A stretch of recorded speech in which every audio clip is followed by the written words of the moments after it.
श्रीमद् भागवत का 7वां स्कंद 15वां अध्याय और 8वां श्लोक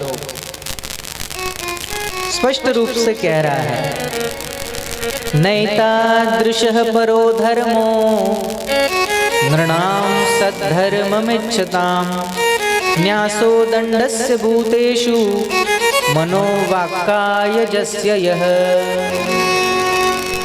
जो लोग सद्धर्म पालन की अभिलाषा रखते हैं उनके लिए इससे बढ़कर और कोई धर्म नहीं है कि किसी भी प्राणी को मन, वाणी और शरीर से किसी भी प्रकार का कष्ट दिया जाए। तो मेरी दृष्टि में किसी निर्दोष जीव की बलि चढ़ाना पाखंड है। आगे बताया, शास्त्र के वचनों का दूसरे प्रकार का अर्थ कर देना, इसको छल कहा गया। देखो कितनी बड़ी बात बता रहे हैं।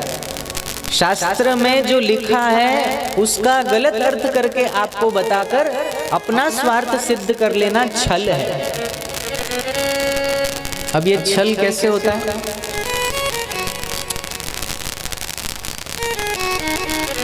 एक बहुत बड़े भगवत भक्त हो गए, गंधर्व थे, पुष्पदंत। महादेव के बहुत बड़े भक्त थे। उन्होंने महादेव की स्तुति गाई। इतनी बढ़िया स्तुति है, बहुत लंबी स्तुति है, जिसको शिव महिम्न स्तोत्र कहते हैं।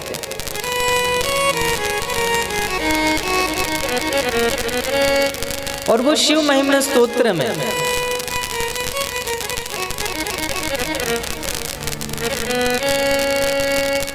बहुत सुंदर स्तुति की है। महिम्नः पारं ते परम पुरुषो यद्य सदृशी स्तुतिर्ब्रह्मादीनां, ऐसे करके बहुत लंबी स्तुति है। उसमें पुष्पदंत महादेव को ये कह रहे हैं कि हे महादेव, आप व्यसनी हो। कौन सा व्यसन? बोले भुवन भंग व्यसनीनः। कौन सा व्यसन है? बोलो, भुवन भंग व्यसनीनः। बोलो भाई, कौन सा व्यसन है? भुवन भंग व्यसनीनः। महादेव को व्यसन है भुवनों को भंग करने का।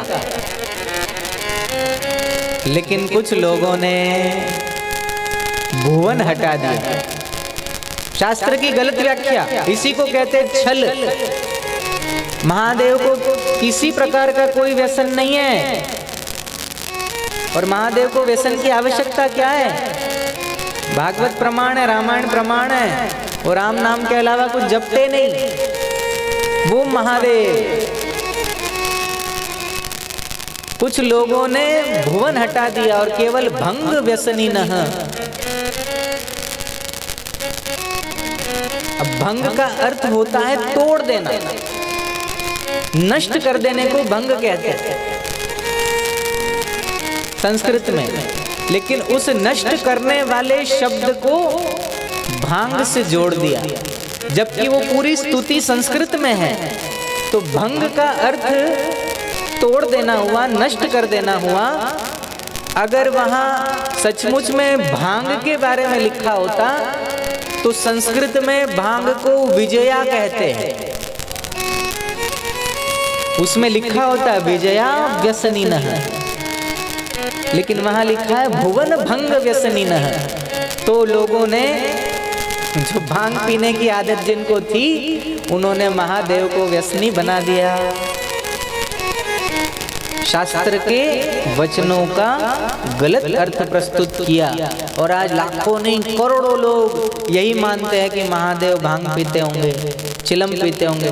फोटो भी वैसे बनाते हैं, मूर्तियां भी वैसी बनाते हैं महादेव, और सुट्टा लगा रहे हैं।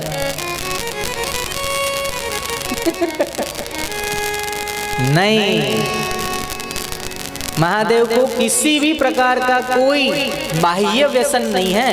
महादेव को तो भुवनों को भंग करने का व्यसन है, पुष्पदंत कह रहे हैं। और ध्यान का व्यसन है। 88 हजार साल तक महादेव ध्यान में, एक बार ध्यान में बैठे तो 88,000 साल बाद नेत्र खोलते। ऐसे ध्यान के व्यसनी महादेव को भंगेड़ी बना देना बुद्धिमानी नहीं है। जो शास्त्र को जानते हैं वो कभी भी इन चीजों को स्वीकार नहीं करते। तो शास्त्रों का गलत व्याख्या करना छल है,